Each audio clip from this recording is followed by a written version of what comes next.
Attention, la vie des autres on s'en bat les couilles, l'important c'est que le tien soit plus subtil à la fin de la vidéo enculé. Alors puisque c'est la mode de pas regarder mes vidéos jusqu'au bout et de donner son avis quand même, sans jamais avoir d'autres arguments que les croisades, les prêtres pédophiles ou le fondamentalisme de Daesh, on va commencer tout de suite par ma putain de conclusion. Payer un tueur à gage ne change pas plus la nature d'un billet de banque en armes, que faire un don au Téléthon ne fait de ton billet un putain de médicament. La religion, c'est comme l'argent ou l'ambition, c'est juste un truc qui existe, et c'est ce que t'en fais qui détermine quel enculé tu vas devenir.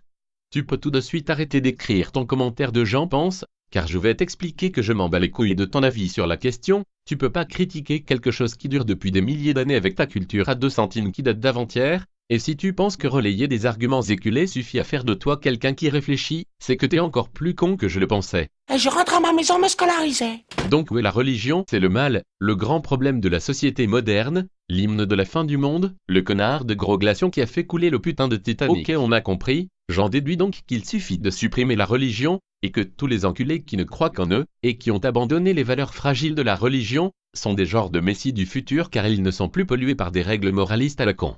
Ok.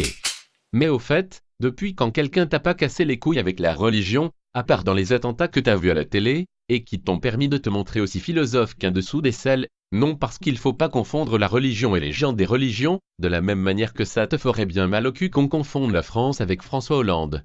Oh pardon excuse, c'est vrai que t'as des putains d'arguments s'te plaît, les croisades, je crois pas que la Bible stipule qu'il faille buter tous les bougnoules, sinon elle serait en tête des ventes.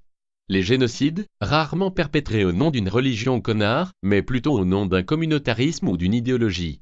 Le terrorisme, on dirait pourtant la réponse musclée de certains religieux autoproclamés, qui interprètent des parchemins moisis assis dans leur grotte, et qui ont tellement recouvert de post-it le bouquin d'origine, que leur prophète avait déjà façonné à sa manière suivant qu'il était prêcheur, chef militaire ou d'humeur taquine, qu'au final on ne sait plus ce qui concerne la religion ou l'expansion d'un putain de peuple de bronze et à cheval au 7e siècle.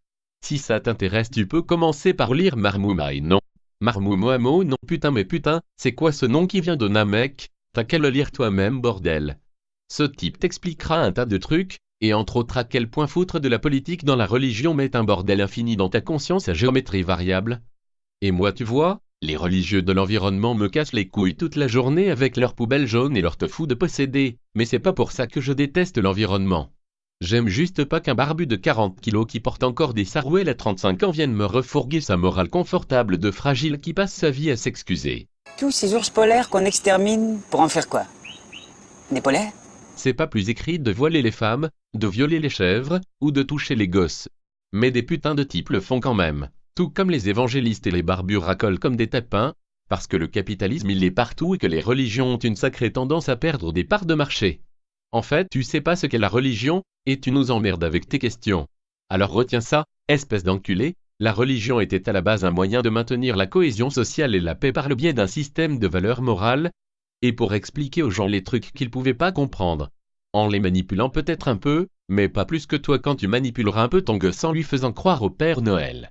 Même s'il y a toujours des connards pour y voir une opportunité, comme le gouvernement utilise le port du voile ou la coupe de l'UEFA pour t'enculer en douce.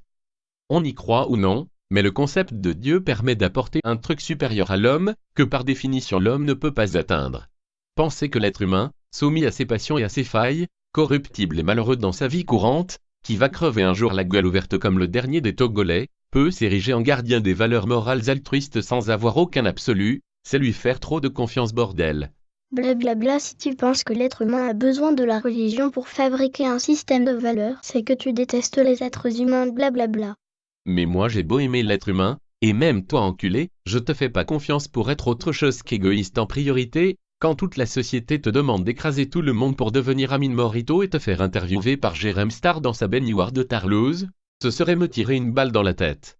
Il y a une chose qui est un fait, depuis la nuit des temps les religions ont toujours contenu une dimension morale et sociale. C'est un de leurs premiers rôles, un rôle que des enculés d'imams salafistes ou de Catostille et Borgia ont participé à dénaturer, jusqu'à ce qu'ils se confondent avec l'exercice d'un pouvoir politique. En fait, que Dieu existe ou non ne peut pas être une opinion, c'est pas ton avis de guignol de kermesse qui va apporter la solution, c'est hors de ta portée ou ça n'a aucun intérêt. Vous confondez Dieu avec la religion. Non, au contraire, je les sépare. D'un côté une hypothèse, un pari. Dieu. De l'autre, une certitude, la religion. C'est elle qui charpente les sociétés humaines. Le plus constructif, c'est de vivre sans être schizophrène, sans considérer la religion autrement que comme une relation avec tes valeurs, et des autres avec les leurs. Et quand tu verras un enculé faire de la merde au nom de la religion, tu sauras qu'il le fait qu'au nom de lui-même. Et je trouve pas complètement con de penser qu'il est plus facile de respecter une valeur lorsqu'elle nous est enseignée comme absolue, qu'elle ne vient pas des connards qui nous entourent et qu'elle n'a pas à se justifier toutes les 5 minutes. Alors, à toi d'être cohérent, d'ériger un système de valeurs qui te permettra d'être heureux dans une société qui te déteste, et de trouver les moyens de les respecter avant tout. Sans taper sur les religions contre lesquelles tu peux rien faire, tu deviendras un type bien sans trop forcer. Et si je t'entends encore critiquer la religion en disant, comme tout le monde en fait, que c'est le premier problème dans notre monde de merde, je te jure que je t'enfonce une putain de grenade dans l'anus. T'iras direct au paradis.